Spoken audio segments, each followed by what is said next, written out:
Eric Salot! Te, ito may papakita ako sa'yo, Eric Salot ha, yung ad prom head ng ABS-CBN.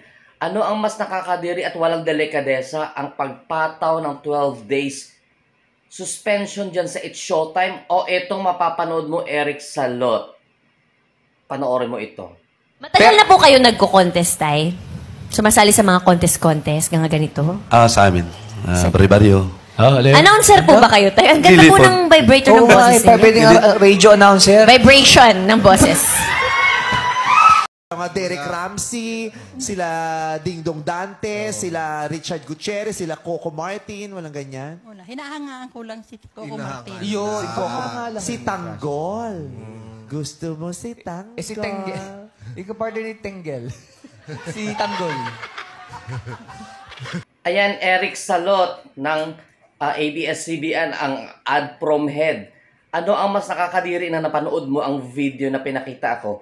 Ang pagsabi ng tinggel at vibrator, ikumpara doon sa pagbigay ng suspension ng MTRCB. Alin sa dalawa na yan na nasabi ko ang mas nakakadiri?